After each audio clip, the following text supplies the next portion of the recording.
कहानी की शुरुआत में हम हेनरी नाम के एक हद से ज्यादा सीधे आदमी को देखते हैं जो एक टोल टैक्स बूथ पर अपनी नाइट शिफ्ट कर रहा था। उसके चेहरे से ऐसा लग रहा था मानो उसकी जिंदगी पूरी तरह से बेरंग चल रही हो। सुबह जब वह घर पहुंचा तो उसकी बीवी ने भी यही कहा, अब तुम मुझसे प्यार नहीं करते ना? मुझे याद है जब तुम करते थे। सब कुछ बहुत अलग था। उनकी बातचीत चल ही रही थी कि तभी किसी ने बाहर से जोर से दरवाजा खटखटाया। जब हेनरी ने दरवाजा खोला तो दरवाजे पर उसका दोस्त एडी खड़ा था। उसके साथ ही जो नाम का एक आदमी भी था जिसकी हालत बहुत खराब लग रही थी, जो बार बार उल्टियां करने लगा। डेबी एक नर्स है, तो वह जो की मदद करने के लिए उसे अंदर ले आई। तभी एडी ने हेनरी से कहा कि भाई, आज इसकी बास्केटबॉल टीम का मैच है। इसकी जगह तू खेल ले क्योंकि यह ऐसी हालत में तो नहीं खेल पाएगा। हेनरी ने मना करने की कोशिश तो की, लेकिन एडी उसे अपने साथ जर्सी पहनाकर ले ही गया। हेनरी ने पूछा कि गेम कहाँ खेली जाएगी? एडी ने कहा, ज्यादा दूर नहीं है यहाँ से, बस 15 मिनट लगेंगे। तभी एडी ने गाड़ी रोकने को कहा और यह कहकर चला गया कि हम बस थोड़ी देर में वापस आ जाएंगे। बस खाने पीने का कुछ सामान लेने जा रहे हैं। तू यहीं पर बैठा रहियो और गाड़ी चालू रखियो, ठीक है ना? तभी जाते जाते एडी और उसके 2 और साथियों ने मास्क पहन लिए। बाकी 2 लोगों को तो हेनरी जानता तक नहीं था। वह तीनों अपनी अपनी बंदूकें निकालकर बैंक में घुस गए। बेचारे हेनरी को तो अब तक आइडिया भी नहीं था कि एडी और उसके साथी यहाँ बैंक लूटने आए हैं और वह उनका ड्राइवर है। और तो और गाड़ी भी चोरी की थी, तार निकाल के स्टार्ट कर रखी थी। कुछ देर बाद ही वह लोग बैंक से निकलकर इधर-उधर भागने लगे। इतने में वहां मौजूद एक गार्ड ने हेनरी को देख लिया। उसने बिल्कुल चोरों जैसी ही टी-शर्ट पहनी हुई थी। इसी वजह से उसे गिरफ्तार कर लिया गया। पुलिस वालों ने हेनरी से बहुत पूछने की कोशिश की कि बता दे अपने साथियों का नाम, लेकिन हेनरी एडी के अलावा वैसे भी किसको ही जानता था। वह इतना सीधा था कि उसने एडी का नाम भी नहीं लिया, यह सोचकर कि जैसा भी है तो मेरा दोस्त ना। इसी वजह से बैंक को लूटने की कोशिश के जुर्म में हेनरी को 3 साल की सजा सुना दी गई। जेल में जाते ही उसकी मुलाकात मैक्स से हुई। मैक्स हेनरी से बहुत अच्छे से बात करने लगा। अगले दिन नाश्ता करते वक्त मैक्स ने हेनरी से कहा कि यहाँ हर कैदी के कभी कुछ सपने हुआ करते थे, लेकिन फिर उनकी जिंदगी में कोई ना कोई अनहोनी हो गई और फिर यहाँ पहुँच गए। तुम्हारा सपना क्या है? हेनरी ने जवाब दिया कि मेरा कोई सपना नहीं है। यह सुनते हुए मैक्स ने कहा कि कोई भी सपना ना देखना तो सबसे बड़ा जुर्म है। तो बताओ क्या है तुम्हारा सपना? हेनरी ने फिर से वही जवाब दिया। तो मैक्स ने कहा कि ऐसी जिंदगी का क्या फायदा जिसका कोई सपना ही ना हो। इसी तरह 6 महीने बीत गए। डेबी हेनरी से जेल में मिलने आई और कहा कि मुझे तुम्हें कुछ जरूरी बात बतानी है। डेबी ने उसे बताया कि मुझे किसी से प्यार हो गया है, लेकिन हेनरी ने बड़ा दिल रखते हुए कहा कि कोई बात नहीं, मैं बस यही चाहता हूँ कि तुम खुश रहो। अगर मेरे साथ नहीं रह सकती तो किसी और के साथ ही सही। उधर मैक्स को अब जेल ही अपने घर जैसी लगती थी। सभी कैदी आपस में बातचीत करने लगे कि जब पिछली बार तुझे एक पैरोल ऑफिसर ने पूछा था कि अगर हम मैक्स तुम्हें बाहर निकाल दें तो तुम हमारे लिए क्या करोगे, तो तूने क्या जवाब दिया था मैक्स? जिस पर मैक्स ने जवाब दिया कि मैं तुम्हारे घर में घुसकर तुम्हारे कुत्ते को मार दूंगा, तुम्हारे घर को आग लगा दूंगा और वहां रहने वाली हर जिंदा चीज की जुबान काट लूंगा मैं। फिर बाद में हेनरी से पूछा गया कि तुम्हारा रिव्यू कब है, जिस पर हेनरी ने जवाब दिया अगले महीने। तभी एक कैदी ने कहा कि सबको यकीन है कि हेनरी शरीफ है, हेनरी ने भी कहा कि मैंने कोई गुनाह नहीं किया। इस पर मैक्स ने उससे कहा कि तुमने जेल में समय बिताया है, तो तुम चाहे कुछ भी कहते रहो, बाहर सबको ऐसा ही लगेगा कि तुमने कोई तो जुर्म किया है। खैर, जल्द ही हेनरी को जेल से छुट्टी मिल गई और सबसे पहले डेबी से मिलने गया। मगर जब जो ने दरवाजा खोला तो वह यह देखकर हैरान रह गया। और तो और डेबी के पेट में उसका बच्चा भी था। यह सब देखकर हेनरी मन ही मन सोचने लगा कि कैसे उसकी जिंदगी एकदम बदल गई। डेबी ने हेनरी को उसका पूरा सामान दिखाया और उससे पूछा कि अब तुम आगे क्या करने वाले हो। हेनरी ने कोई जवाब नहीं दिया और तभी जो वहां आया। उसने हेनरी को एक बिजनेस का ऑफर दिया और कहा कि कोर्ट में मेरा नाम ना लेने के लिए शुक्रिया। मगर हेनरी ने कहा कि मैं तो तेरा नाम जानता ही नहीं, और वहां से चुपचाप चला गया। बाद में हेनरी उसी बैंक के सामने जाकर खड़ा हो गया जहां से यह सारी वारदात शुरू हुई थी। लेकिन तभी एक गाड़ी ने उसे टक्कर मार दी और वह जमीन पर गिर गया। वह गाड़ी जूली नाम की एक औरत चला रही थी। जूली ने हेनरी को बहुत बुरा भला कहा और फिर पूछा कि तुम ठीक तो हो। तभी वहां बैंक का गार्ड भी आया और एम्बुलेंस बुलाने को कहने लगा, लेकिन हेनरी ने इसके लिए मना कर दिया।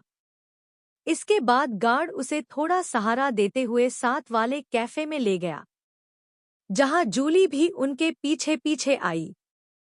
और हेनरी ने जूली से कहा कि मैंने तुम्हें कहीं तो देखा है। इस पर जूली ने कहा कि मुझे मत देखो, सड़क पर देखकर चला करो, और यह कहकर वह वहां से चली गई। जब हेनरी बाथरूम में गया तो उसकी नज़र दीवार पर चिपकी हुई न्यूज़ पर पड़ी। 80 साल पुरानी उस न्यूज़पेपर कटिंग में बैंक में हुई एक चोरी से जुड़ा हुआ आर्टिकल था। वह चोरी एक अंडरग्राउंड टनल के जरिए की गई थी, जो बैंक के पीछे मौजूद एक थिएटर से जुड़ी हुई है। यह टनल बिल्कुल बैंक की तिजोरी के नीचे से जाती है।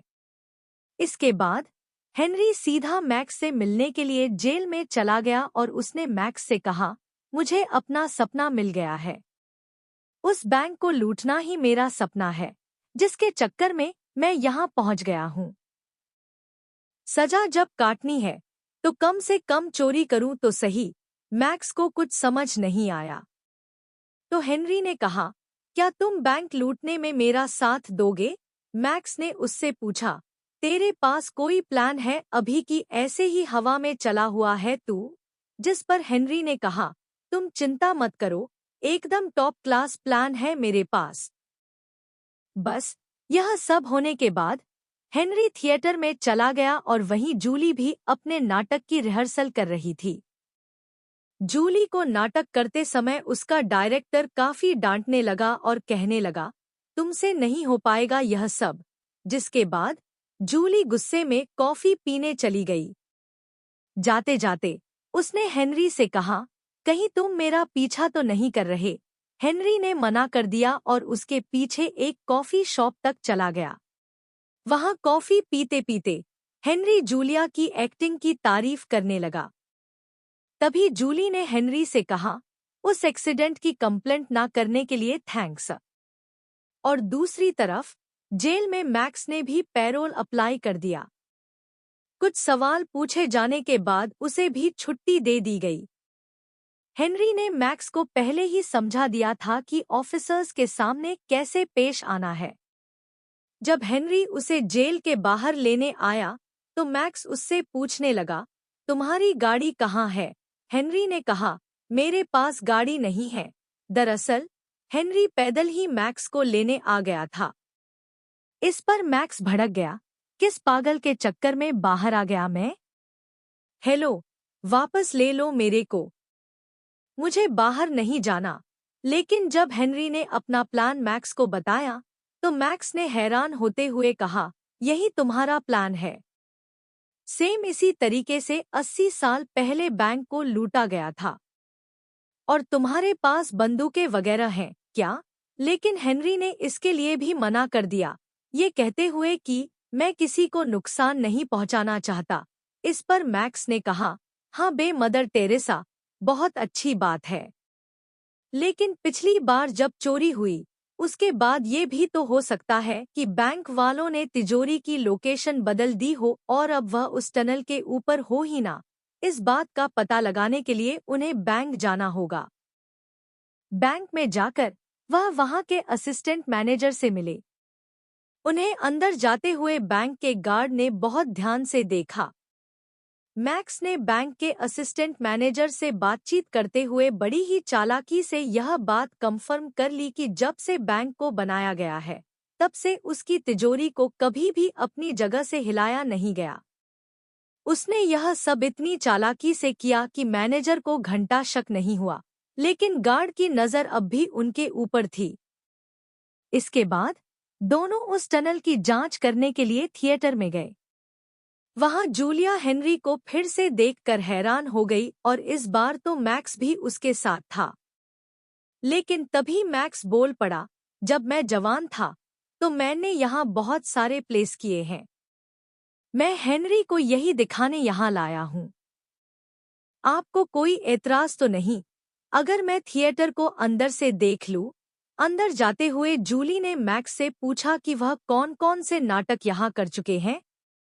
तो मैक्स ने सीधा शेक्सपियर का नाम दे दिया। फिर मैक्स ने कहा, मेरी यहाँ बहुत सी यादें हैं, तो मैं थिएटर का कोना-कोना देखना चाहता हूँ। जिसके लिए मैक्स को परमिशन मिल भी गई। मैक्स के जाते ही जूली ने हेनरी से पूछा, यह तुम्हारे पिता हैं क्या? जिस पर हेनरी ने जवाब दिया, नहीं नहीं, अच्छा दोस्त है सिर्फ। दूसरी तरफ थिएटर का एक आदमी मैक्स को थिएटर दिखाते हुए टनल वाले दरवाजे के पास ले गया और मैक्स उसका जायजा लेने लगा। दूसरी तरफ जब जूलिया ने हेनरी से सवाल किया कि तुम क्या करते हो, तो हेनरी ने सीधा सीधा बता दिया कि मैं हाल ही में जेल से छूटा हूँ, अभी तो कुछ नहीं करता। जूलिया चौंक गई, जेल में क्यों थे तुम? तुमने कोई मर्डर वगैरह किया होगा ना? जिस पर हेनरी ने कहा, एक लंबी कहानी है, फिर कभी सुनाऊंगा। जिसके बाद उन्होंने आज शाम को डिनर पर मिलने का प्लान बनाया।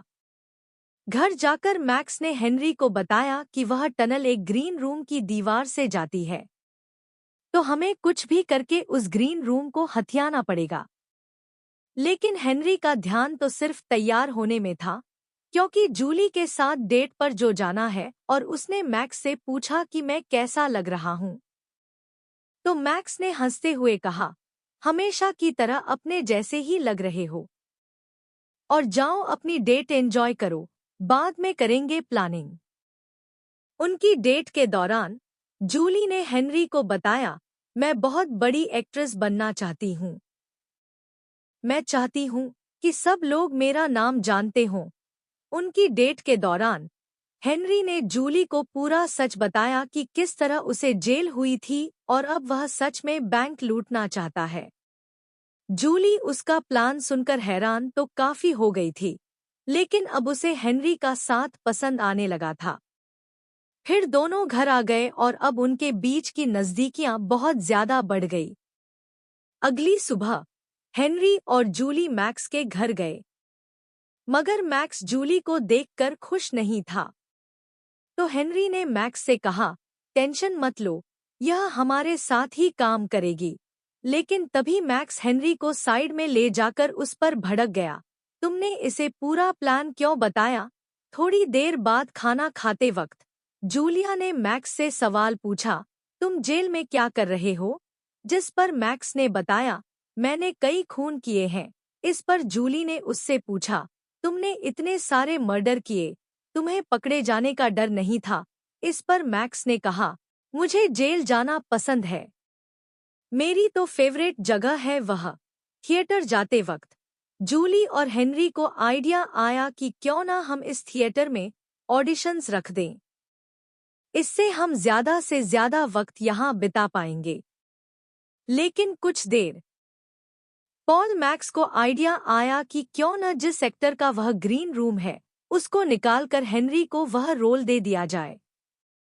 फिर हम आराम से खुदाई करते रहेंगे, किसी को कुछ पता नहीं चलेगा। इस पर हेनरी ने कहा कि मुझे एक्टिंग थोड़ी न आती है, लेकिन मैक्स ने उसे पूरा चढ़ा दिया। अबे, शक्ल देख अपनी, नेचुरल एक्टर है तू, तेरे से बढ़िया कोई नहीं कर पाएगा। और वैसे भी यह तो लीड रोल है। कुछ देर बाद वह एक्टर खुद ब खुद प्ले छोड़कर चला गया, यह कहकर कि उसे बहुत बड़ी पिक्चर में काम मिल गया है। लेकिन असल में तो मैक्स ने उसे बेवकूफ बनाया था।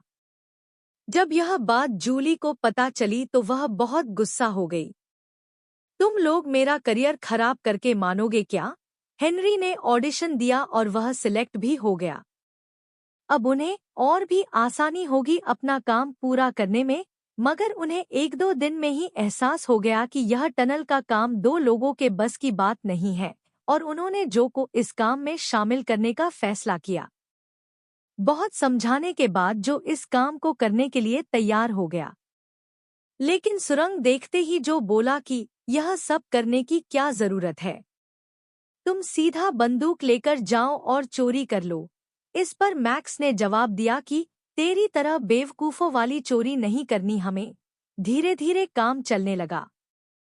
इस काम के साथ साथ हेनरी अपने रोल के लिए भी काफी डेडिकेटेड था। हेनरी को अब सिर्फ पैसा नहीं चाहिए था, उसे जिंदगी में कुछ नया करना था। एक रात जब वह अपना काम करके घर जा रहे थे तो उस बैंक वाले गार्ड ने उन्हें रोक लिया जिसने हेनरी को गिरफ्तार किया था। पुलिस वाले ने कहा कि तुम वही हो न जो बैंक लूटने वालों के साथ था, और अब भी मैंने तुम्हें बैंक के पीछे से कई बार थिएटर जाते हुए देखा है। मैं इस बार कोई गड़बड़ नहीं होने दूंगा। हेनरी ने पुलिस वाले को अपने साथ चलने को कहा और फिर गाड़ी को एक शांत जगह पर ले गया। हेनरी ने उससे पूछा कि तुम चाहते क्या हो? तो फ्रैंक ने बताया कि हर महीने एक बार एक ट्रक हमारे साथी पार्टनर बैंक्स में जाता है, सारी करेंसी को लेकर एक जगह इकट्ठा करता है।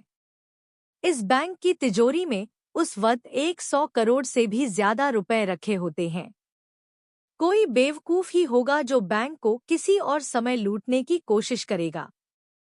मैं अंदर से तुम्हारा आदमी बनकर अलार्म सिस्टम में तुम्हारी मदद कर सकता हूँ। अगले दिन थिएटर में जूली के रोने वाले सीन के दौरान डायरेक्टर ने उनसे कहा कि तुमने कभी किसी से प्यार नहीं किया ना? दिल नहीं टूटा तेरा कभी? यही तेरी दिक्कत है। बिना इस फीलिंग के तुम कभी एक महान एक्ट्रेस नहीं बन पाएगी। फिर 5 मिनट का ब्रेक हो गया। जूली बाथरूम में जाकर रोने लगी। हेनरी ने पूछा कि तुम ठीक तो हो ना? तभी जूली फूट फूट कर रोने लगी। उसने कहा कि हाँ, नहीं हुआ मुझे कभी किसी से प्यार। क्या करूं मैं? लेकिन एक्ट्रेस तो मुझे बनना है ना? इस पर हेनरी ने कहा कि तुम प्यार करती हो मुझसे, बस तुम्हें भी पता नहीं है। और मुझे यकीन है कि तुम बहुत बड़ी एक्ट्रेस बनोगी। फिर दोनों ने आगे बढ़कर एक दूसरे को चूम लिया। रात को मैक्स और हेनरी चोरी का प्लान तैयार कर रहे थे, तभी दरवाजे पर नॉक हुआ। हेनरी ने जैसे ही दरवाजा खोला तो उसने देखा कि जो और एडी खड़े थे। जो को देखकर ऐसा लग रहा था मानो उसकी छितई की गई हो। तभी एडी ने हेनरी से कहा कि जो ने मुझे सब कुछ बता दिया है और अब मैं भी तुम्हारे प्लान में शामिल हूँ। लेकिन मैक्स को एडी बिल्कुल पसंद नहीं आया। उसने हेनरी से पूछा, कौन है ये नमूना? एडी कहने लगा कि मुझे सब कुछ पता है, इसलिए अब तुम्हारे पास कोई चारा नहीं है। मैक्स ने दोबारा पूछा कि कोई मुझे बताएगा यह उल्लू का पट्टा है कौन?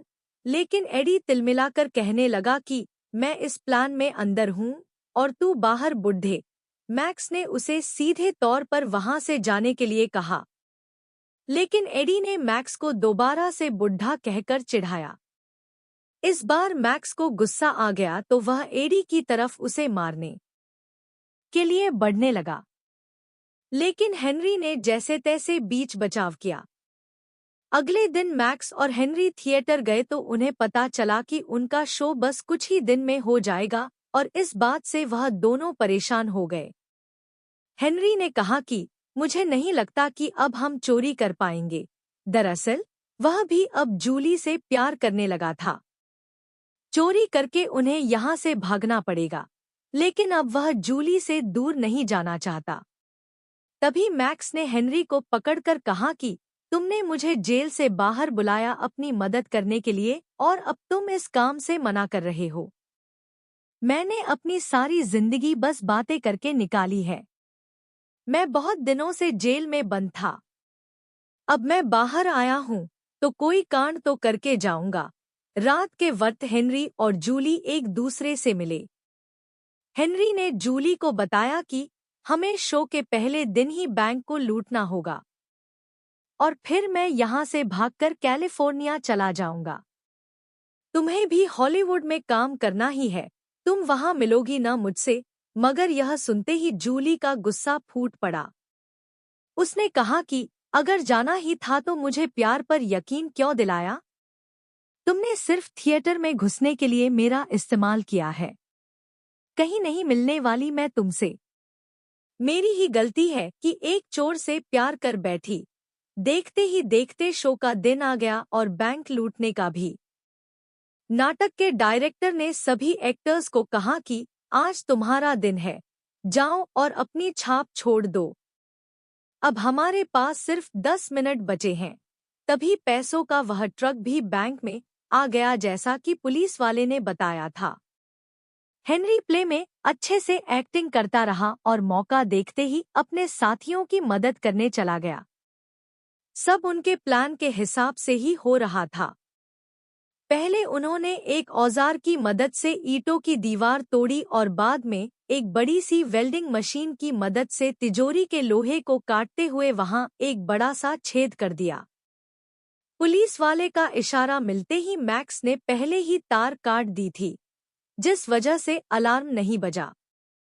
मगर तभी एडी ने मैक्स पर बंदूक तान दी और उसे चुपचाप यहाँ से चले जाने को कहा। एडी ने जो से कहा कि सारा पैसा जल्दी जल्दी गाड़ी में भर। जो को एडी की हरकत पसंद नहीं आई और कहा कि ऐसा मत कर भाई, ठीक नहीं है ये।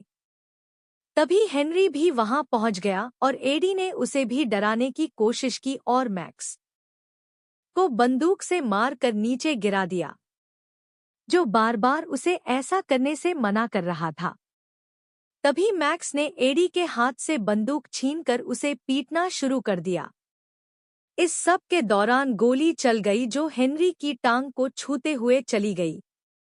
उधर थिएटर में हेनरी का सीन आने वाला था, तो जल्दी से जैसे तैसे थोड़ा लंगड़ाते हुए अपना सीन करने निकल गया।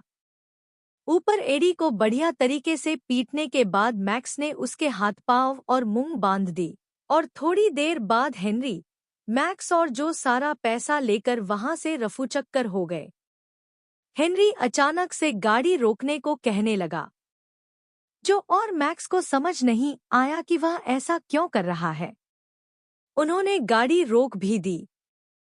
हेनरी ने उन्हें यह कहकर भाग जाने को कहा कि मैं तुम्हें बाद में मिलूंगा। जब जो ने मैक्स से पूछा कि यह कहाँ गया है, तो मैक्स ने जवाब दिया कि भाड़ में जाने दो इसे, तुम बस गाड़ी चलाओ। हेनरी भागते हुए वापस थिएटर में पहुंचा। जूलिया स्टेज पर एक्टिंग कर रही थी। तभी हेनरी थोड़ा लंगड़ाते हुए जल्दी से स्टेज पर चढ़ गया। उसने जूलिया से कहा कि मैं तुमसे दूर नहीं जा सकता। मैं तुमसे सच में प्यार करता हूँ और तुम्हारे बिना नहीं रह पाऊंगा। उधर नाटक में भी ऐसा ही कुछ चल रहा था, तो ऑडियंस को लगा कि वाह, ये लोग तो कुछ अलग कर रहे हैं, क्या सीन है, और वह सभी लोग जूलिया के हाँ बोलने का वेट करने लगे। तभी डायरेक्टर ने भी सारी लाइटें थोड़ी डिम कर दी और जूलिया को हाँ बोलने को कहा। अब जूलिया को भी यकीन हो गया था कि हेनरी सच में उससे प्यार करता है और एक लंबे सन्नाटे के बाद जूलिया ने हाँ तो नहीं कहा, लेकिन उसके चेहरे के हाव भाव ने सब कुछ जाहिर कर दिया। चलो, आखिर में हीरो को हीरोइन मिल गई। पैसा तो वह ले ही लेगा। वीडियो पसंद आई तो लाइक कर देना, चैनल को सब्सक्राइब कर देना। मिलते हैं अगली वीडियो में।